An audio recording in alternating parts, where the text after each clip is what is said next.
Tes, tes. Tes.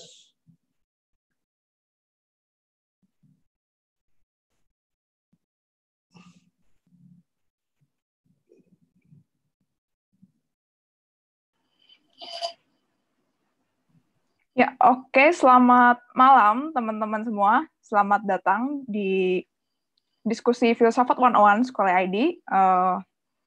Dan untuk teman-teman yang ada di Zoom maupun yang di live streaming via YouTube, sudah pada tahu ya tentunya ya kalau hari ini kita bakal ngomongin filsafat ketuhanan.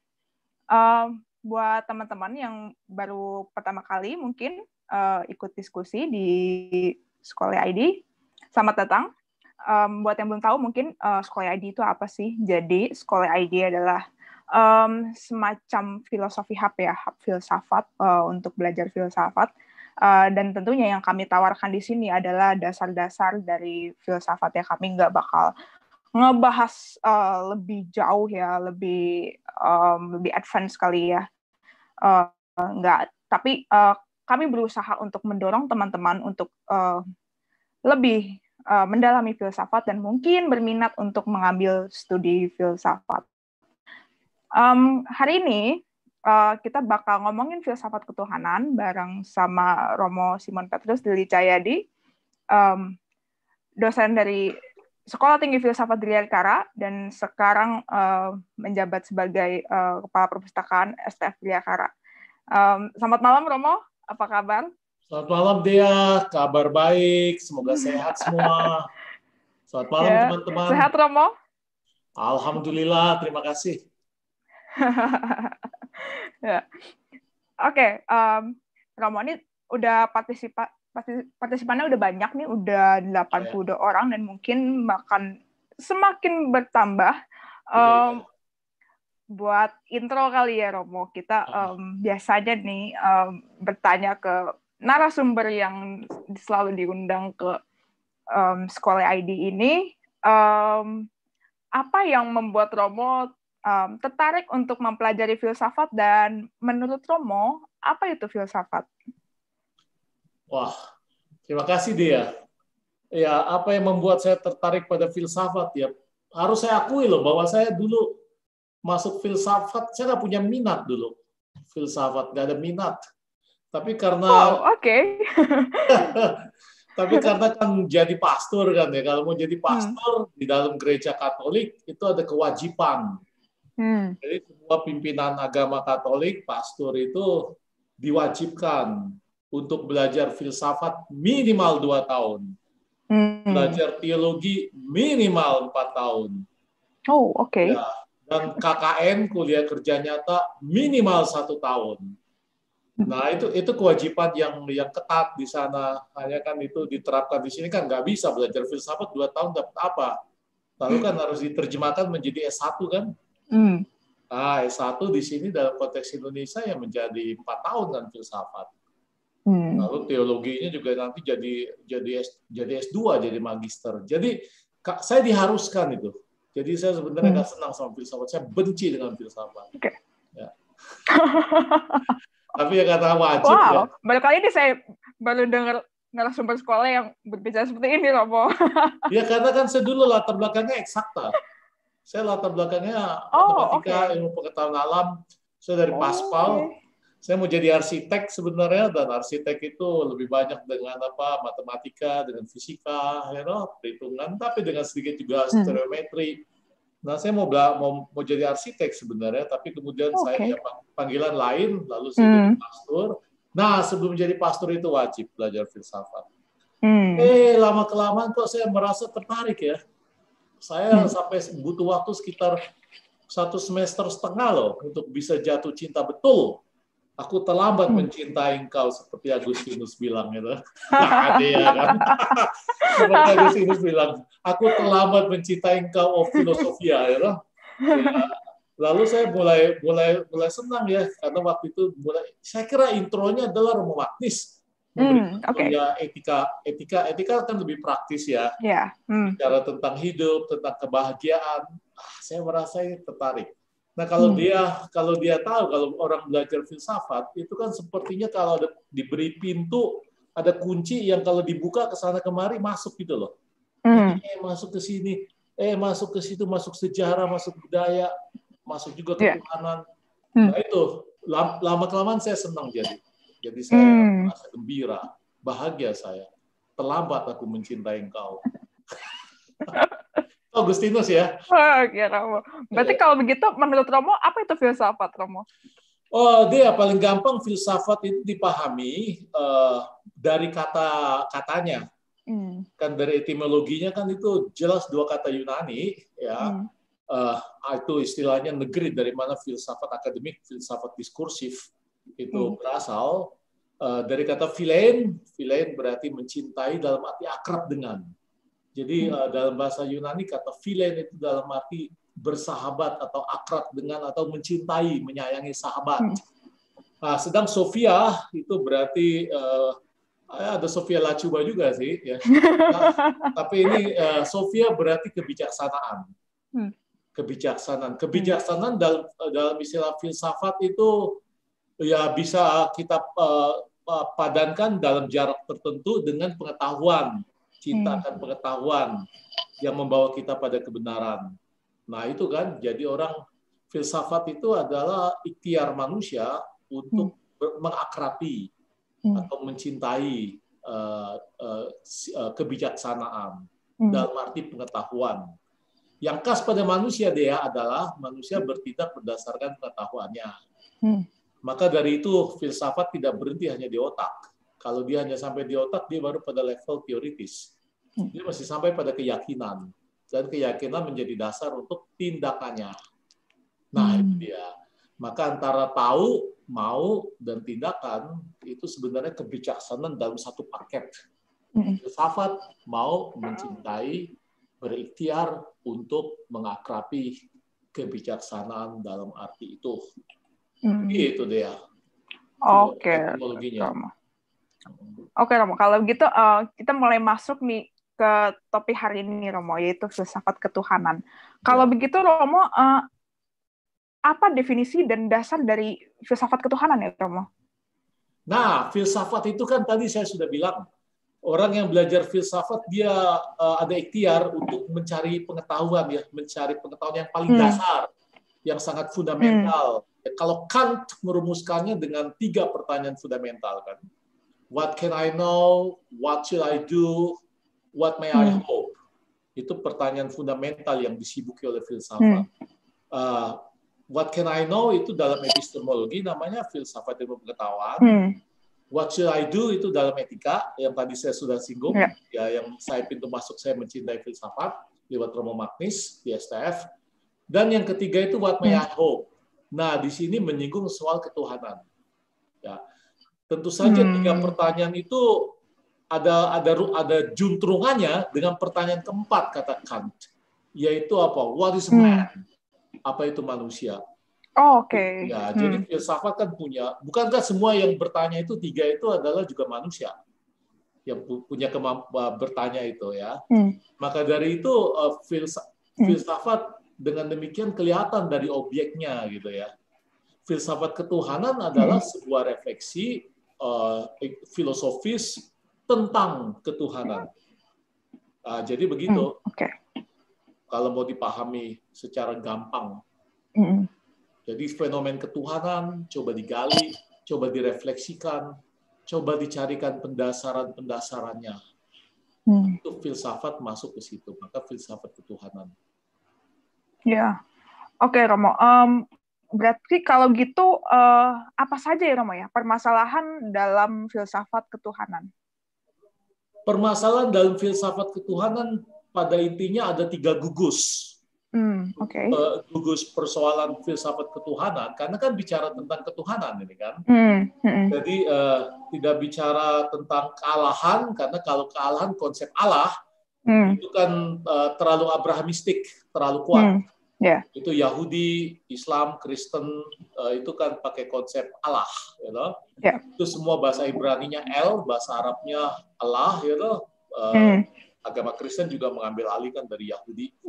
Nah, maka dari itu kami kan pakai istilah ketuhanan. Jadi gejala tentang ketuhanan yang tampil dalam macam-macam kepercayaan dalam Sintoisme Jepang, dalam Buddhisme, di dalam Konfusianisme. Nah, maka dari itu objeknya, kalau begitu ketuhanan dalam arti semua persoalan ketuhanan itu dibahas.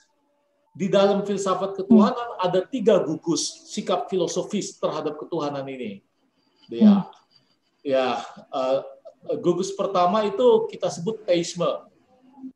Teisme itu pada intinya adalah isme berarti sebuah paham, ajaran, doktrin, paham yang mengatakan Tuhan eksis, Tuhan itu ada. Ya, itu. Hanya kemudian bisa didasarkan lagi ada teisme yang personal dan yang apersonal. Kalau yang personal misalnya agama-agama Abramistik, Islam, Kristen, Yahudi itu kan Tuhannya personal. Tapi kalau misalnya yang apersonal, teisme itu para filsuf yang percaya pada Tuhan itu. Seperti Kant yang melihat Tuhan sebagai postulat, Descartes sebagai ide Tuhan yang memberikan kepastian epistemologi bahwa pengetahuan itu betul. Nah, itu kan apersonal ya. Abstrak. Nah, itu teisme gugus pertama itu, teisme intinya, percaya pada Tuhan. Gugus kedua itu kebalikannya, ateisme. Ya, jadi ateisme termasuk bidang kesibukan dari filsafat ketuhanan. Itu ateisme diselidiki macam-macam, kan ada minimal ada 6 menolak Tuhan. Ateisme itu berarti paham yang menolak bahwa Tuhan itu ada. Bahwa dia itu tolak keberadaannya. Nah, itu kan ada macam-macam alasan. Orang bisa alasan sosial politik seperti Karl Marx. Ya, demi emansipasi politik Tuhan dicoret. Atau ada Sartre, Jean-Paul Sartre dari Perancis yang menolak Tuhan supaya manusia bisa bebas total. Ya, ada Nietzsche yang demi eksistensialisme, manusia harus origin, harus menjadi penentu untuk dirinya sendiri. Maka moral semua dicoret, kepercayaan dicoret, dengan demikian dia menjadi Übermensch, menjadi makhluk atas, sebuah figur enigmatik yang kemudian menjadi pencipta moral bagi dirinya sendiri gitu loh. Nah, lalu juga ada menolak Tuhan atas nama penderitaan. Misalnya kalau Tuhan itu maha baik, kenapa ada penderitaan? Kalau dia maha kuasa, kenapa dia nggak coret penderitaan? Penderitaan ada nyatanya. Kalau gitu gimana kebaikan Tuhan? Nah itu. Lalu ada menolak Tuhan macam-macam lah untuk kedewasaan, untuk psychological maturity, untuk kedewasaan psikologis. Tuhan itu bahaya karena dia mengganggu kita menjadi neurosis, sakit saraf. Ya, nah itulah yang dimaksudkan oleh Freud. Jadi itu semua pandangan-pandangan ateisme. Di STF tempat saya mengajar, dia itu dipelajari dengan 4 SKS. Bayangin aja, serius nggak itu di situ kan masalah ateisme dibahas serius ya. Akhirnya blok yang akhir itu adalah blok agnostisisme. Nah, ini blok yang ketiga. Agnostisisme dari 2 kata Yunani, a berarti tidak ya, atau lebih tepat prefix. Prefix untuk menegasi, untuk menolak kalimat berikutnya. Sama seperti bahasa Inggris, kata un itu kan tidak ada arti. Baru bisa ada arti misalnya unbreakable, uninvincible, unbelievable. Nah ya, kata un tidak ada. Nah, gnosis berarti pengetahuan. Nah, agnostisisme itu berarti pandangan filosofis yang menyatakan bahwa kita manusia tidak punya pengetahuan tentang Tuhan. Atau dalam arti ketat bahwa tidak ada pengetahuan tentang Tuhan. Keberadaan Tuhan itu tidak bisa diakses oleh pengetahuan manusia. Itu 3 gugus persoalan ketuhanan tuh, yang digali di dalam filsafat ketuhanan. Oke Romo, saya jadi teringat sama kuliah Romo ya waktu itu di extension course STF, waktu itu saya ikut. Romo sempat bilang kita mesti membedakan antara Allah dengan ilah. Nah, itu kayak gimana ya, Romo? Mungkin teman-teman di sini juga penasaran ya, bagaimana untuk membedakan kedua itu, Romo? Oh, sebenarnya kata tadi sudah saya kasih introduksi juga deh ya. Kata Allah itu kan itu konsep ketuhanan, itu transendensinya kuat. Unsur transendennya kuat, kata Allah itu. Sehingga tidak ada yang lain kecuali Allah itu. Ya, Islam misalnya punya syahadat yang sangat ketat untuk itu. Sama juga seperti orang Yahudi, Shema Israel, Tuhan Allahmu hanya satu. Hanya dia pakai bahasa Yahudi, bukan pakai bahasa Ibrani, bukan pakai bahasa Arab. Maka pakai istilah El. Nah, semua yang pakai kata El itu berarti kan Allah. Misalnya Mikael berarti siapa menandingi Allah. Rafael itu berarti Allah menyembuhkan. Ya, Gabriel, Allah memberi kabar baik. Immanuel, Allah beserta kita. Nah, kata Al itu bahasa Arab, kata El itu bahasa Ibrani. Ya, dari situ kan, ya, lalu Allah berarti dengan demikian transendensinya kuat, tekanannya di situ. Dengan kata ilah itu ya berarti yang bukan Allah tapi dianggap sebagai Allah gitu loh. Itu benda-benda lain kan bisa kadang-kadang zaman Israel dulu patung-patung dianggap, ya jimat-jimat dianggap Allah. Tapi itu ilah. Kadang-kadang opini-opini kita juga kita dewakan toh. Nah, kita dewakan, kita menjadi ideolog, kita bukan seorang filosof. Ideolog itu cuma percaya begitu doang ya. Nah, lalu kalau ya itu menurut saya orang yang terpaut pada pikirannya, mendewakan pikirannya, itu menurut saya juga dia mengilahkan pikirannya. Gitu loh. Wah, menarik nih Romo. Cuma kita masih mengebahas tentang filsafat ketuhanan nih Romo. Ya, betul. Di beberapa universitas ya, salah satunya UI, tempat saya belajar, itu filsafat ketuhanan dan filsafat agama itu dibedakan ya. Tapi apakah keduanya itu benar-benar berbeda ya Romo? Jika ya, dan apa perbedaannya Romo? Oh, berbeda dong. Atau mau lihat persamaannya dulu dia? Boleh Romo. Iya tuh ya. boleh. Persamaannya tentu saja dua-duanya cabang filsafat kan. Filsafat ketuhanan cabang filsafat. Filsafat agama juga cabang filsafat. Yang khas dari filsafat tentu saja adalah bahwa unsur itu unsur kritis, sistematik, ya, logis. Lalu ada koherensi, elemen-elemen yang dibahas itu berhubungan, ada koherensinya, ada kepadatannya, relasinya satu sama lain. Semua filsafat kan begitu. Dosa dari seorang filsuf adalah kalau dia ngomong ngawur kan, tanpa logika. Kalau dia ngomong ngaco ya. Nah itu. Maka dari itu kan semua filsafat begitu. Filsafat ketuhanan dan filsafat agama sama dalam arti itu. Yang dituntut logika ketat, sistematika kuat, koherensi itu erat ya, dan juga kritis itu berjalan. Itu yang sama. Yang beda itu dalam objeknya, jelas.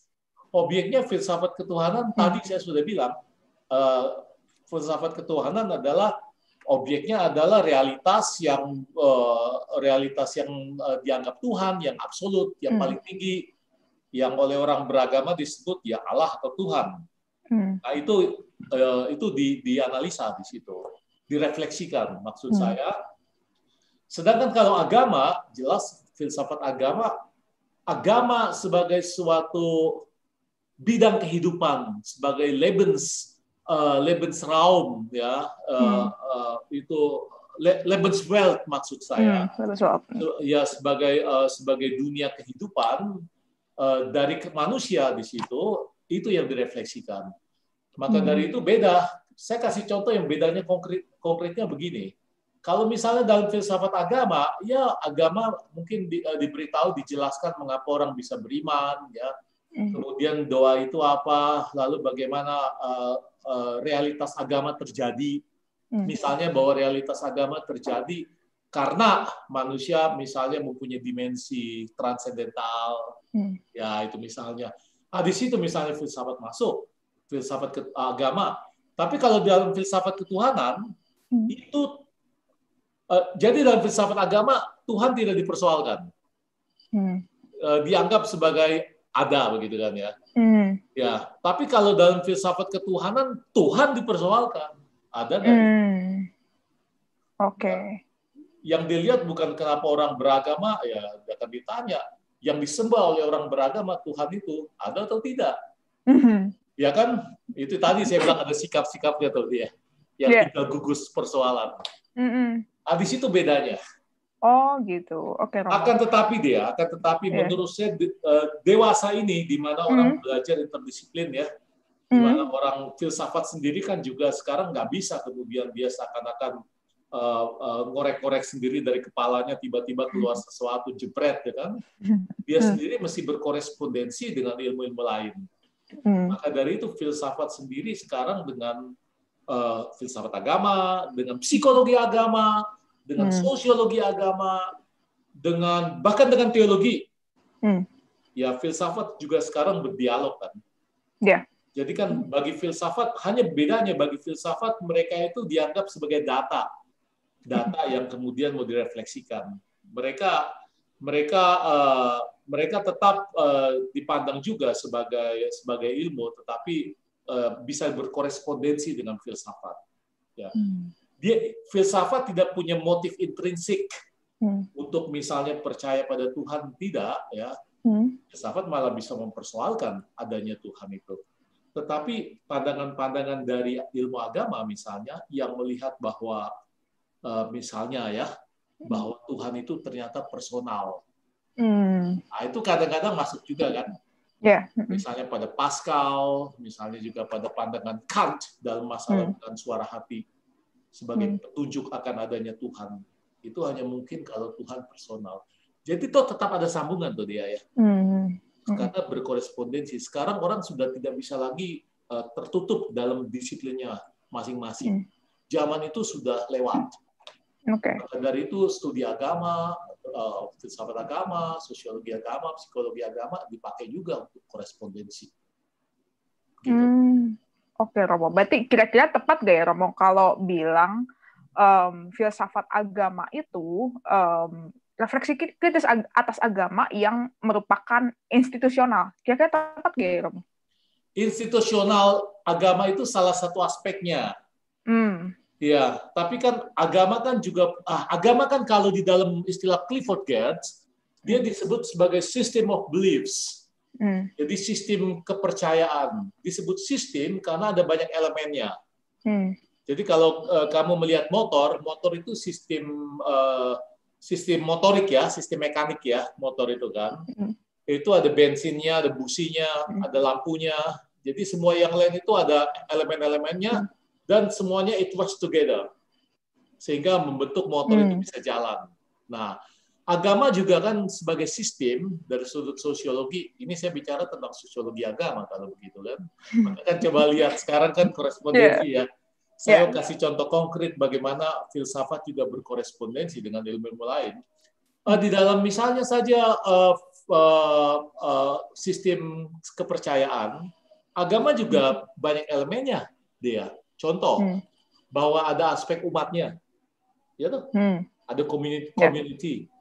Satu elemen. Elemen kedua itu ada aspek doktrinernya atau syahadat atau dogma, ya, yang terumuskan, ya. Aspek ketiga, misalnya ada sistem ritualnya. Islam ada ritual, Katolik ada ritual, Hindu ada ritual.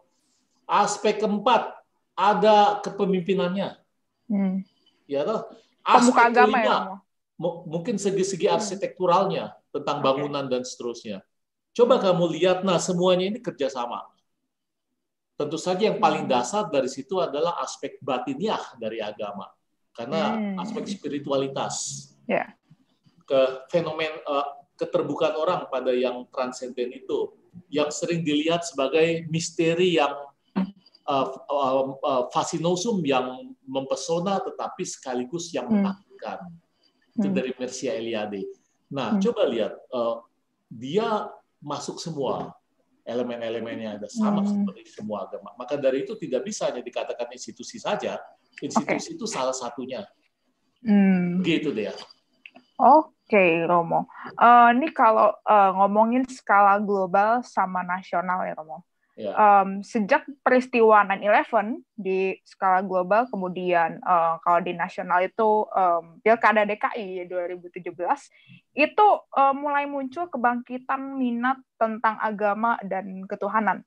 Nah, bagaimana filsafat ketuhanan menanggapi fenomena ini, Romo?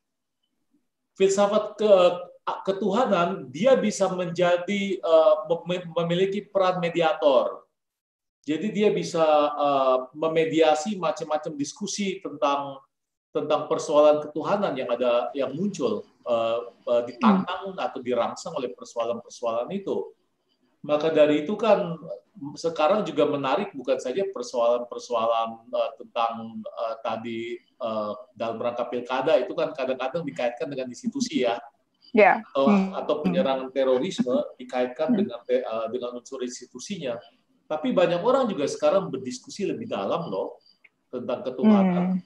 Pandangan yang jelas saja misalnya dalam konteks Islam itu saya tahu bahwa sekarang kemudian banyak penggalian tentang hakikat dari Islam sebagai agama misalnya yang memberikan rahmat berhadapan dengan yang memecah, ya kan? Jadi kan ini juga orang masuk ke dalam yang lebih dalam daripada sekedar yang seringkali dijadikan instrumen dalam rangka misalnya mengambil kekuasaan. Sebenarnya Marx juga pernah kan kasih contoh bahwa agama itu bisa jadi instrumen untuk penguasa untuk meninabobokan orang supaya kemudian orang jinak.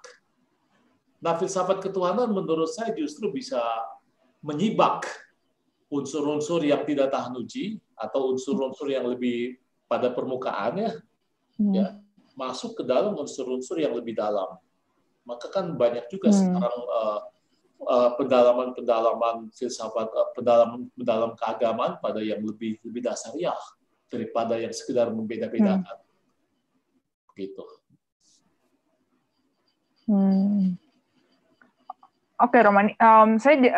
Saya langsung teringat lagi ya kuliah Romo atau di extension course. Romo pernah bilang pernyataan Joseph Ratzinger, Paus Benedict XVI, yang menyatakan bahwa iman dan rasio itu ibaratkan sayap. Nah, itu bagaimana maksudnya, Romo? Bagaimana cara untuk menyeimbangkan iman dengan rasio atau akal budi? Ya, itu pada intinya kan dimaksudkan bahwa manusia itu bukan pribadi yang split. Bahwa dia pecah. Bahwa seakan-akan kalau dia sudah percaya kepada Tuhan, lalu kemudian dia tidak bisa lagi menjadi ilmuwan. Bahwa kemudian kalau dia masuk ke laboratorium, imannya ditaruh di depan, di paket di satpam itu, lalu dia pakai baju dokter atau apa. Kan seperti itu split. Ya, seakan-akan kalau kemudian juga kalau orang kebalikannya, kalau kemudian juga orang percaya pada Tuhan, berarti ya lu nggak usah dalamilah, karena apa, yang penting percaya saja. Jadi pernyataan Ratzinger waktu itu mau dikaitkan dengan kamu kalau berimanlah dengan total, gitu kan. Dan manusia yang total itu adalah manusia memakai semua dimensinya dan kapasitasnya secara maksimal untuk mendekati sebuah perkara yang penting untuk hidupnya. Dalam hal ini kalau kamu beriman kepada Tuhan, maka dari itu ada dua sayap itu. Sayap pertama namanya rasio, jadi akal budi yang Tuhan berikan padamu. Dan akal budi ini penting untuk menjadi kekuatan kita justru untuk menalar persoalan-persoalan sekaligus menjadi kriteriumnya juga untuk pengadilan akal budi untuk menguji mana yang betul, tahan uji, dan mana yang tidak, mana yang tahayul. Ya itu kan juga penting. Saya ingat Ibn Rushd, pemikir Islam, dia mengatakan filsafat dalam hal ini Aristotelianisme, karena Ibn Rushd hidup di abad pertengahan. Ketika Aristotelianisme kuat, itu filsafat dengan Al-Quran itu sebenarnya menurut dia, Ibn Rushd itu saudara seair susu. Karena dua-duanya itu menimba inspirasi dari kebijaksanaan buah dada, kebijaksanaan Allah. Itu kan sebuah ungkapan puitis ya, bahwa dua-duanya itu filsafat simbol dari rasio, dan Al-Quran itu simbol dari kepercayaan. Itu dua-duanya itu saudara seair susu. Itu dua-duanya didewasakan, dikembangkan oleh kebijaksanaan Allah. Nah, sama juga dalam beriman. Dalam beriman juga kan kita memakai juga daya pikir kita yang Tuhan berikan waktu Dia menciptakan kita sebagai manusia secara total. Maka kalau punya dua itu kita bisa terbang lebih tinggi, melihat lebih luas, perspektif lebih jauh, ya. Dan seperti Raja Wali, kita juga bisa melihat ketajamannya itu. Kalau iman dipakai, kepercayaan dipakai sungguh-sungguh, ya, dan juga rasio dipakai, keduanya akan kompatibel dan komplementer. Oke, Romo. Ini sebenarnya pertanyaan dari kami sudah selesai.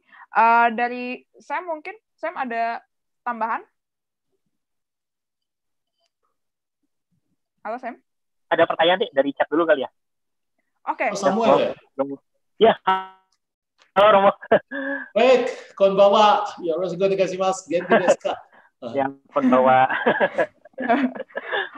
Oh ya, Romo, ini sudah ada pertanyaan di kolom chat. Ini ada pertama dari Florencia Paramita. Romo, bagaimana menjelaskan secara sederhana kepada orang yang menyesat seseorang ketika dia belajar filsafat? Waduh. Mana nih?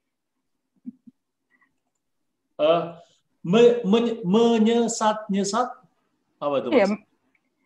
Ya, saya juga kurang paham sih maksudnya gimana. Maksudnya apa? Menyesat. Sekali ya. Kalau mau belajar filsafat dibilang ateis, mungkin gitu Mo. Bagaimana Sam? Kalau belajar filsafat dibilang ateis gitu. Oh, lah ini yang di depanmu ini pastor loh. Di depanmu ini ada pastor. Dulu Pak Abdurrahman Wahid, presiden pertama, itu dulu ngajar filsafat di STF. Ya, Pak Budi Munawar di STF, Ulil di STF, ya maksudnya itu. Ya. Yeah. Ini bukti nyata lah, bukti nyata bahwa nyesat-nyesatin itu nggak cocok. Ya. Memang orang bisa berpikir orisinal, jujur juga dengan persoalan-persoalannya. Dan dalam arti itu sama seperti banyak pemikir ateis juga kan ya. Yeah. Mereka kadang-kadang juga original, tapi tidak apa-apa, mereka kan teman berdialog untuk kita. Dan kita harus lihat salah satu ciri dari filsafat yang tadi sudah bagian awal saya katakan pada Dea, itu unsur kritis. Kritis dari kata Yunani, krinen. Krinen itu bahasa Yunani berarti to judge. Yeah. Judge berarti menghakimi. Krites bahasa Yunani berarti hakim. Krinen kata kerjanya menghakimi. Menjadi judge, menjadi hakim. Apa yang dilakukan hakim? Yang dilakukan hakim dua hal. Yang pertama dia akan memilah mana yang benar dan yang diterima, diiyakan, ya, dan mana yang salah, yang diproblematisasi atau yang kalau bisa ya ini ditolak. Sama seperti filsafat. Filsafat juga akan melihat dengan kritis itu. Dalam arti semua pandangan akan dilihat secara seimbang. Mana yang kuat, yang bisa dipertahankan di hadapan akal budi, di dalam pengadilan akal budi kita, dan mana yang ya sebenarnya bisa ditolak atau disingkirkan. Teori ateisme, kalau gitu kita kembali ke teori ateisme yang menolak ada Tuhan atau membuat kita sesat, itu pun sebuah teori. Sebuah teori apapun juga namanya pasti mempunyai kelemahan. Ya, pasti punya kelemahan sebuah teori. Ya, bahkan juga dalam fisika kan kadang-kadang juga kita tahu ada perubahan pandangan juga ya yang menyempurnakan pandangan sebelumnya. Newton dikembangkan, disempurnakan lebih lanjut oleh Einstein kemudian juga oleh Hawking. Coba lihat, bahkan dalam ilmu fisika sekarang fisika tadi sangat persis, lalu kemudian ada fisika kuantum yang melihat seakan-akan juga dalam paket-paket energi yang agak liar. Coba Anda lihat, jadi pandangan-pandangan itu tetap ada hal-hal yang bisa diproblematisasi. Maka menurut saya jangan takut untuk berfilsafat. Ya, mereka yang menyesat-nyesatkan itu, menurut saya itu kesan itu ada karena dia tidak kenal. Dan orang yang merasa sok-sok kalau belajar filsafat, gua gampang menolak Tuhan, dia nggak kritis juga. Ya. Maka ada filsafat ketuhanan kan. Yeah. Kita harus kritis lah pada intinya mana yang oke dan mana yang kita problematisasi. Yeah. Gitu. Jadi Anda belajar filsafat tuh siapa? Paramita ya. Yeah. Paramita kau ke STF lah belajar filsafat. Yeah. Belajar di extension course ya. Nanti mungkin ada lagi Romo filsafat ketuhanan. Ini ada lagi Romo dari teman saya di filsafat UI juga, dari Niko Saputra. Menurut Romo, apa urgensi dari membahas Tuhan? Apakah kepentingan pragmatik? Filsafat tidak pernah bicara hanya untuk kepentingan pragmatik. Tadi kan waktu introduksi kita sudah bahas Ini filsafat itu menyibukkan diri dengan pertanyaan-pertanyaan fundamental manusia yang berlaku sepanjang zaman. Maka dari itu sejarah filsafat itu menjadi penting karena sejarah filsafat itu membahas persoalan-persoalan melalui pemikiran-pemikiran para filosofnya sepanjang zaman. Ya, kalau ilmu kedokteran misalnya vaksin tuberkulosis sudah ditemukan oleh Robert Koch, lalu sejarah kedokteran selesai. Ya, tapi kalau filsafat enggak. Mengapa enggak? Karena persoalannya menyangkut persoalan-persoalan abadi. What can I know? Persoalan apa yang bisa aku ketahui? Ini persoalan kebenaran. What is truth? Apa itu kebenaran? Jadi kan persoalan yang dari dulu dibahas sampai sekarang kan. Persoalan what should I do? Apa yang membuat aku perlu kulakukan supaya aku bahagia misalnya, supaya kemudian aku melihat bahwa tindakanku ini berguna. Apakah lewat maksimalisasi kenikmatan atau sebenarnya lewat aktivitas di polis kehidupan bermasyarakat? Nah, ini kan pertanyaan kedua, what should I do to gain my happiness? Ya. Pertanyaan ketiga itu what may I hope? Itu pertanyaan yang melekat juga pada manusia. Manusia kan bertanya dari mana dia berasal, kemana dia pergi. Harapan apa yang nanti menyongsong dia di masa depan? Ya. Apakah dengan kematian lalu perkara selesai? Apakah ada kehidupan sesudah kehidupan, life after life? What may I hope? Itu pertanyaan ketiga. Dan yang terakhir tentu saja pertanyaan what is a man? Siapa saya? Apa yang membedakan saya dengan binatang? Itu apa yang membuat saya khas? Nah, maka dari itu, pertanyaan-pertanyaan seperti ini jelas nggak pragmatis. Maka persoalan ketuhanan dengan demikian yang masuk ke dalam persoalan pertanyaan tadi juga tidak pragmatis, itu persoalan fundamental kita buat manusia.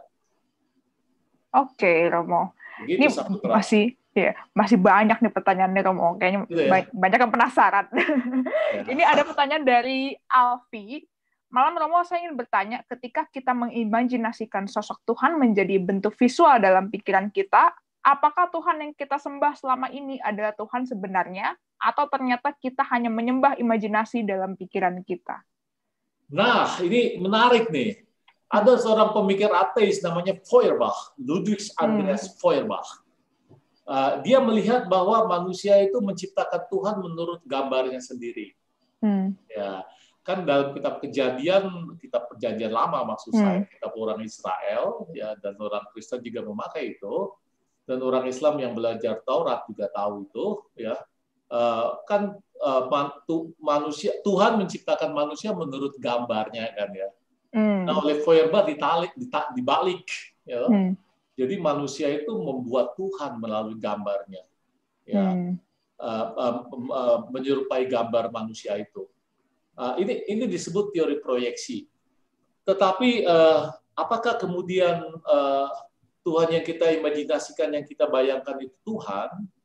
Itu bukan jelas. Tuhan jelas lebih luas daripada pikiranmu, daripada pikiran kita. Dia tidak identik dengan apa yang kita imajinasikan dan kita pikirkan. Tetapi kita juga harus lihat, cara manusia membahasakan Tuhan itu tidak bisa lain. Kecuali dia memakai sarana-sarana manusiawi. Jadi kalau maka ada istilah yang disebut dalam filsafat itu analogi entis. Analogi yang berkaitan dengan kesamaan antara Allah dengan manusia. Kalau manusia bicara tentang Allah dengan imajinasinya, dengan bahasanya, itu tidak bisa lain kan? Di manusia dia harus memakai itu. Tidak ada sarana lain. Coba, ketika kamu harus berbicara tentang Tuhan, kamu akan memakai sarana yang kamu ketahui sebagai manusia, termasuk di dalamnya bahasanya. Maka dari itu, analogi ini mengatakan begini.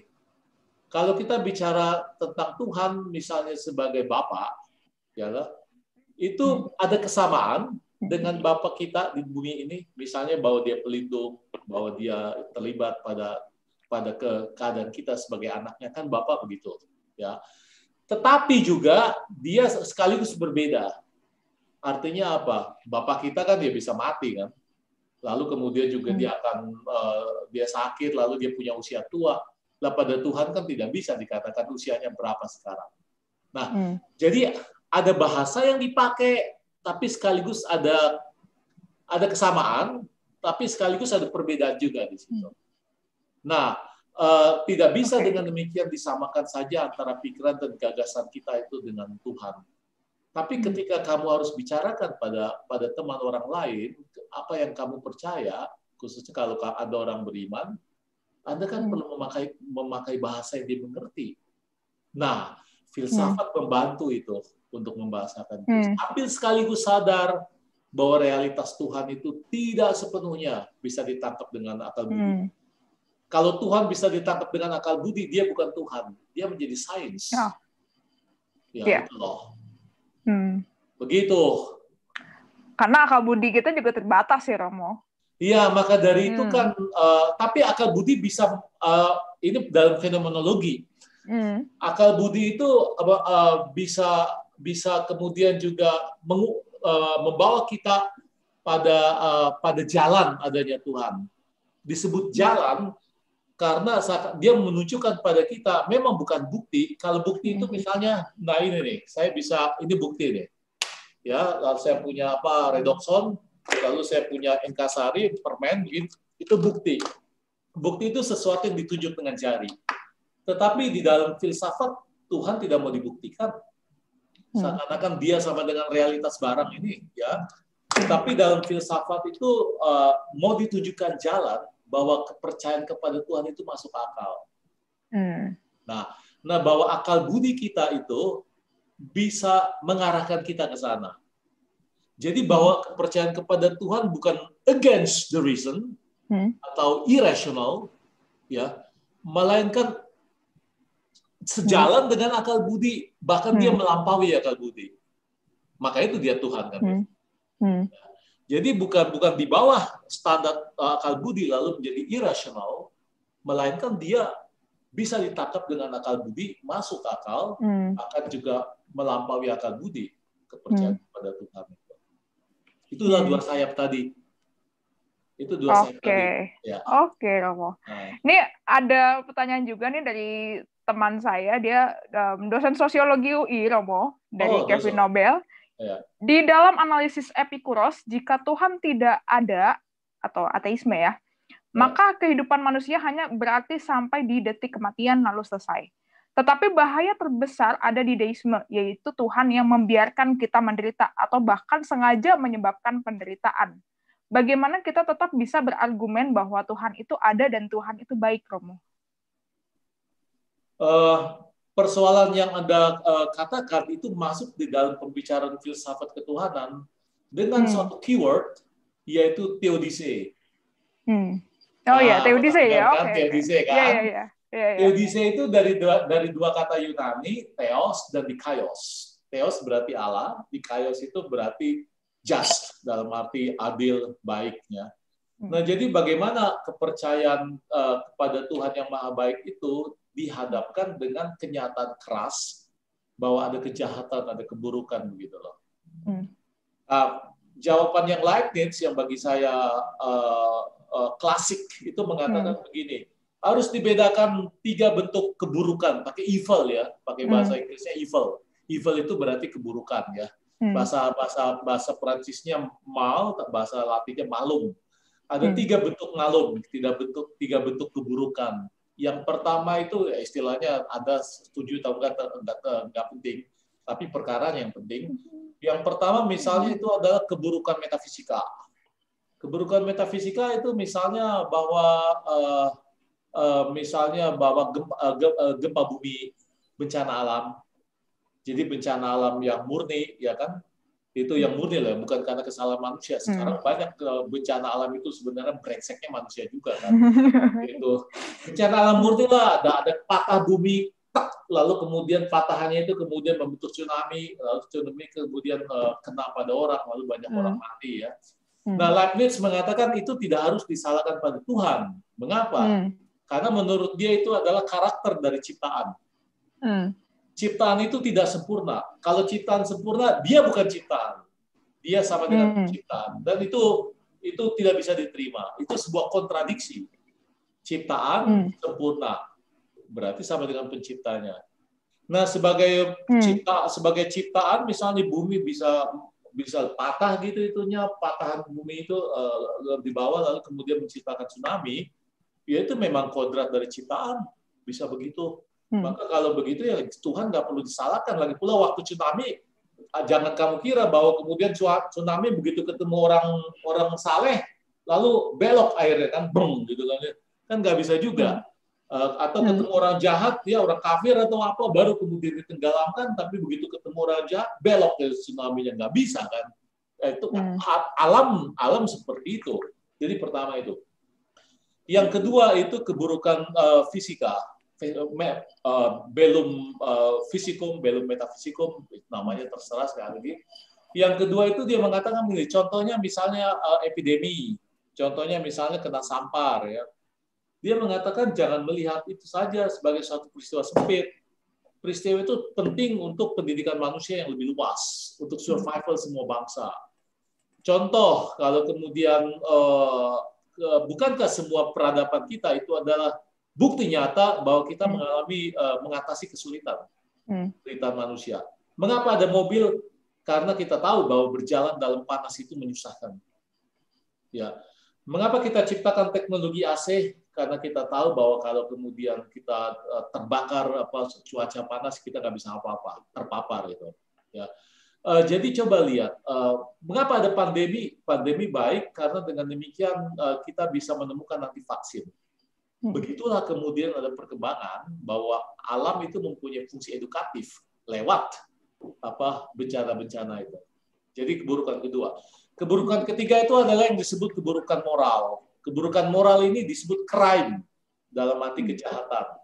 Nah, Leibniz mengatakan keburukan ketiga ini itu manusia kas. Manusia yang salah. Mengapa? Karena dia menyalahgunakan kebebasannya. Ya. Tuhan mau manusia menjalankan apa yang Tuhan mau. Bahwa dia jangan membunuh, jangan mencuri, jangan berzina, jangan ini dan jangan itu. Ya. Tetapi manusia yang diperintahkan Tuhan untuk melakukan itu adalah manusia yang bebas. Nah, karena dia bebas, dia bisa melanggar atau enggak? Apakah dia bisa melanggar atau hanya bisa taat? Dia bisa melanggar karena dia punya kebebasan. Nah, kebebasan yang disalahgunakan untuk melanggar apa yang Tuhan kehendaki itu kemudian menghasilkan penderitaan. Tuhan Maha Kuasa, Maha Kuasa. Jadi apakah dia bisa mengatur orang untuk taat pada dia? Bisa. Kalau diatur. Bagaimana? Ini setiap orang yang ikut acara ini Tuhan punya superkomputer, dia buat aja enter ya. Lalu semua yang ada di sini taat pada Tuhan. Dea taat, Samuel taat, Anda juga taat. Tetapi apakah dia baik kalau begitu? Dia tidak menciptakan kita sebagai manusia yang punya kebebasan. Dia menciptakan kita sebagai manusia kaleng yang disetir oleh dia. Kalau gitu jawaban Leibniz begini. Tuhan memang tidak mau ada kejahatan. Dia benci dengan kejahatan, maka perintahnya jelas, jangan membunuh, jangan mencuri, ya. Tetapi dia membiarkan kejahatan ada supaya manusia bebas. Asik nggak? Oke. Nah, begitulah kurang lebih ini salah satu solusinya terhadap persoalan Leibniz, ya. Tapi kalau mau digali lebih lanjut, nanti buat sesi sendiri, namanya teodisi. Teodisi ya. Oke, Romo. Ini masih banyak nih pertanyaannya, Romo. Ini ada dari Ridwan Muhammad mengenai agama sebagai sistem moral, menilai dari sudut pandang eksistensialisme. Jika agama menyetarakan moralitas, apakah agama masih dibutuhkan jika hukum moral itu tercipta dari hubungan sosial antar manusia, Romo? Agama tidak sama dengan moral, tetapi agama tadi sudah saya katakan dia sebuah sistem, ya. Waktu kita tadi bicara dengan si Dea itu, ya. Jadi moral itu salah satunya, salah satu segi yang memang penting dari agama, tetapi agama tidak sama dengan moral. Agama itu memuat moral, tetapi agama itu punya banyak segi. Dan yang paling fundamental dari agama tentu saja kalau tidak ada ini tidak ada agama, yaitu apa? Kepercayaan pada adanya Allah, pada adanya Tuhan. Semua agama akan dibangun dan kepercayaan kepada adanya Tuhan, kan? Ya, nah kepercayaan pada adanya Tuhan itu mempunyai konsekuensi bahwa apa? Bahwa apa yang dia kehendaki, apa yang dia cita-citakan, apa yang dia mau itu juga itu bantu kewujudkan gitu loh. Dan itu kalau aku kemudian sebagai konsekuensi dari kepercayaanku kepada Tuhan, muncullah kemudian perbuatan baik atau moral. Jadi moral itu dalam konteks kepercayaan kepada Tuhan, dia bukan substitusi dari iman. Seakan-akan kalau kamu sudah beriman lalu ya, atau kalau sudah bermoral lalu beriman menjadi nggak penting ya. Tetapi perbuatan baik atau moral itu adalah konsekuensi dari iman yang hidup. Sama seperti pohon yang baik menghasilkan buah yang baik, demikian pun orang yang percaya pada Tuhan dari batinnya, dari kepercayaan ini seperti dari kasana kekayaan imannya akan keluar perbuatan baik. Maka perbuatan baik itu bukan untuk menyogok Tuhan, untuk dia masuk surga. Tuhan nggak bisa disogok. Seakan-akan kita pamer lalu kita mengatakan, Tuhan ini saya sudah perbuatan baik, saya kasih panti asuhan segala macam. Sekarang nih daftar saya ya. Sekarang berikan pada saya surga atau buat saya selamat. Tuhan nggak bisa disogok begitu. Tuhan mau supaya kita itu berbuat baik sebagai konsekuensi dari kepercayaan kepadanya. Itu bedanya moral dengan iman. Ya. Oke, Romo. Ini ada pertanyaan lagi dari Mustika Fania. Dari yang saya pernah dengar, Tuhan dalam pembahasan filsafat itu berbeda dengan filsafat agama dan teologi, di mana Tuhan di komprehen itu omnipotent, omniscient, omnipresent, omnibenevolence. Dalam pembahasan filosofis, Tuhan itu terbatas. Lalu apa saja keterbatasan Tuhan itu dan penjelasannya secara logis? Saya malah tidak mengerti bahwa Tuhan itu dalam filsafat itu terbatas, maksudnya apa ya? Iya kan ya? Oke. Apa maksudnya bahwa dalam pembahasan filsafat Tuhan itu terbatas? Nah, itu kan. Iya. Sedangkan dalam saya juga agama ada itu kepikiran ke sana sih, Romo. omnipotence, omniscience, maha tahu, maha baik. Iya, saya sih nggak kepikiran ke sana justru, Romo. Sama aja ya, Romo, berarti ya sebenarnya. Bagaimana? Sama aja berarti ya, Mo, sebenarnya. Iya, karena sang filsuf yang mau memikirkan tentang Tuhan itu, dia kan mau mencoba mengartikulasikan kepercayaannya kepada adanya Tuhan itu secara masuk akal. Dalam arti itu unsur rasionalnya mau ditekankan. Iman sendiri sebenarnya tidak memerlukan apa itu unsur rasional untuk kemudian percaya pada Tuhan. Dia memang tidak memerlukan itu, tetapi dia harus mampu mengartikulasikan secara rasional gitu. Kalau diminta. Sama seperti saya kan tidak harus berpikir juga kalau saya berdoa gitu kan. Seakan-akan wah, kalimatnya harus tertata, lalu kemudian ungkapannya subjek, predikat, objek. Ya kalau begitu ya lucu kan ya. Tapi bahwa saya bisa spontan, bisa dari hati dan akrab dengan kehangatan, bisa menyapa dia, itu yang menurut saya lebih penting. Jadi iman sendiri sebenarnya tidak menuntut bahwa orang kita harus segala-galanya dipertanggungjawabkan secara rasional. Ya. Tetapi dia mesti bisa kalau diminta oleh orang lain untuk mempertanggungjawabkannya secara rasional. Karena bagaimanapun juga iman memuat karakter rasional itu. Oke, Romo. Berarti dengan kata lain, yang penting itu relasinya ya, Romo ya, relasi manusia di dalam dengan iman Tuhan. Ya, tentu saja. Betul. Oke, Romo. Ini mungkin pertanyaan terakhir dari Sam, katanya mau tanya. Sam, boleh apa? Pertanyaan terakhir ini? Sudah terakhir kan? Sayangnya waktu, Romo. Cepat sekali, saya merasa cepat sekali. Saya juga merasa cepat banget. Iya, asik nih.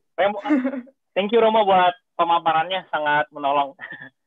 Saya ada pertanyaan yang kepikiran gitu ketika dengar pertanyaan-pertanyaan dari teman. Umumnya kita tuh kalau ngomongin soal filsafat ketuhanan, kalau coba untuk lihat tadi ya, kayak soalnya ada soal kejahatan, soal teodise, soal rasional atau enggak. Yang jadi pertanyaan saya, apakah modus berfilsafat di dalam filsafat ketuhanan harus selalu dikaitkan dengan usaha apologia terhadap satu konteks ketuhanan? Secara khusus misalnya Tuhan monoteistik kan umumnya begitu. Apakah modus berfilsafat di dalam filsafat agama harus selalu bernuansa apologetis gitu, mau kayak teis, ateis, atau agnostik, atau ada cara-cara lain dalam modus berfilsafat di dalam konteks filsafat ketuhanan. Mungkin itu sih kalau saya. Ya, terima kasih. Apologetika itu punya konotasi bahwa kita mau membela ya. Kita mau membela. Lalu kita menjadi kehilangan unsur kritisnya di situ. Ya. Padahal filsafat sudah sejak awal saya katakan dan berkali-kali, dia itu punya unsur kritis terhadap pandangan-pandangan, termasuk pandangan-pandangan tentang Tuhan, juga yang diberikan oleh sang filosof. Kan ada filosof juga yang memberikan pendasaran tentang Tuhan dengan akal budinya. Nah, di dalam filsafat ketuhanan, pandangan si sang filosof itu yang rasional tentang Tuhan diproblematisasi. Misalnya pandangan Kant, saya kasih contoh ya, pandangan Kant yang melihat bahwa Tuhan itu sebenarnya nanti adalah penjamin kebahagiaan kita. Supaya moral tidak absurd. Mengapa moral supaya tidak absurd perlu ada Tuhan? Karena kalau misalnya semua orang baik dan orang jahat nasibnya sama di penghujung kehidupan ini, artinya baik Adolf Hitler dengan Ibu Teresia itu nasibnya sama, itu berarti tidak adil, katakan. Maka supaya tidak adil perlu ada Tuhan. Nah itulah yang memberikan apa? Nanti memberikan ganjaran pada orang baik yang bermoral dan hukuman pada orang yang tidak bermoral. Misalnya saja Adolf Hitler, Ibu Teresia boleh masuk surga, kebahagiaan abadi. Nah gambaran seperti ini, misalnya pada Kant kita akan melihat inkonsistensinya, yaitu apa? Karena pada Kant sebelumnya tidak ada pertimbangan tentang Tuhan, karena dia pakai moralitasnya moralitas otonom. Ya. Nah, lalu mengapa Tuhan tiba-tiba menjadi unsur selundupan yang diberikan? Jadi it doesn't make sense, doesn't match, nggak cocok dengan pengandaian filsafatnya sendiri. Nah, di situ saya menerima pandangan Kant sebagai teisme rasional, tapi tetap kritis. Jadi saya nggak terima begitu saja. Itu loh Samuel. Unsur kritis tetap jalan, bahkan terhadap mereka yang menganggap misalnya Tuhannya bisa dipertimbangkan secara rasional. Apologetik itu lebih membela dia, tapi filsafat nggak membela. Saya nggak membelakan. Tadi saya tunjukkan kekurangannya.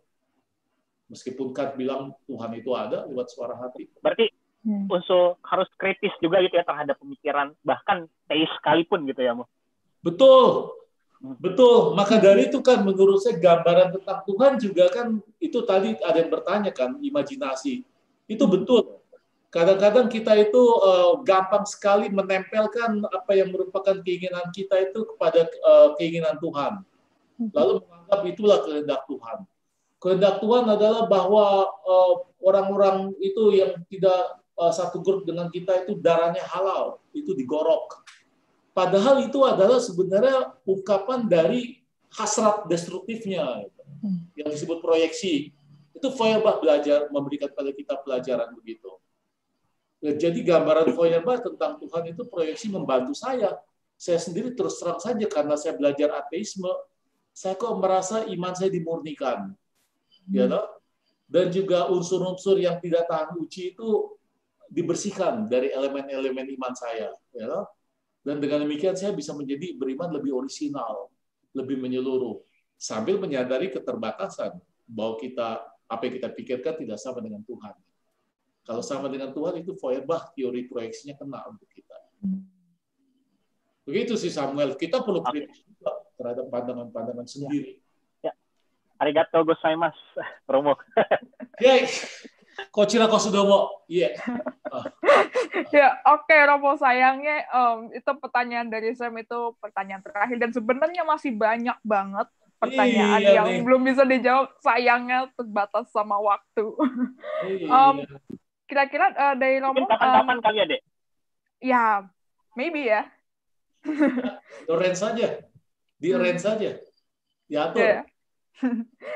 Kira-kira dari Romo ada pesan penutup? Pesan penutup, saudara sekalian, beranilah berpikir kritis, sapere aude. Ya loh.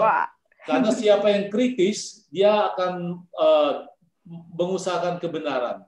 Dan siapa yang mengusahakan kebenaran, mengikhtiarkan kebenaran, dia akan dengan sang kebenaran. Maka dari untuk kritis, ya, berani berpikir. Jangan gampang kemudian apa orang yang atas nama Tuhan ngomong atas nama Tuhan diterima begitu saja. Makasih. Singkat saja sih. Wah. Sih. Wah, terima kasih banyak Romo. Oh ya, sebelum ditutup, saya sampaikan pengumuman dulu sebentar ya Romo. Doso. Ya, teman-teman buat tanggal 30 November besok kita akan ada diskusi sama jadi S5 ya Sam ya. Tentang apa ya itu Sam? Filsafat reformasionalnya Herman Dooyeweerd itu ada nuansa filsafat Kristen. Oke. Terus juga di tanggal 4 Desember kita bakal ada Filosofi 101 lagi ngebahas tentang metafisika sama John Anthony Limanto. Kemudian di analitik. Oh, metafisika analitik ya, spesifik ya? Iya, karena dia nggak yakin bisa yang kontinental katanya. Ya, oke. Terus di tanggal 7 sampai 13 Desember kita ada Filofest ID. Jadi di tanggal segitu sekolah pindah sebentar ke Filofest. Ya, kita bakal fokus di Filofest dan teman-teman juga bisa berpartisipasi dalam Filofest. Untuk sementara ini itu dulu ya, Sam ya. Pengumumannya ada lagi nggak? Eugene oh iya, Eugene Nagasawa itu kapan? 16 Desember jam 8 malam. Oke. The Japanese speaker, Romo. Tuh ada tadi beberapa yang chat juga katanya salah fokus sama katana di belakang Romo. Oh, Bogu untuk kendo. Oh. Untuk kendo ya. Saya main kendo. Iya, banyak yang salah fokus tadi Romo, baik yang di chat maupun di teman-teman yang di YouTube. Berarti filsuf kerjanya nggak cuma mikir doang ya, Mo, bahkan main kendo juga ya, Romo. Oh iya, karena filsafatnya dalam. Iya, oke. Romo, terima kasih banyak Romo atas waktu dan kesediaannya. Dan terima kasih banyak juga teman-teman yang udah berpartisipasi dalam diskusi kali ini. Teman-teman sudah boleh meninggalkan room dan selamat malam teman-teman semua. Selamat malam. Terima kasih Romo. Sama-sama. Sampai ketemu kesempatan berikut. Terima kasih Romo. Ya.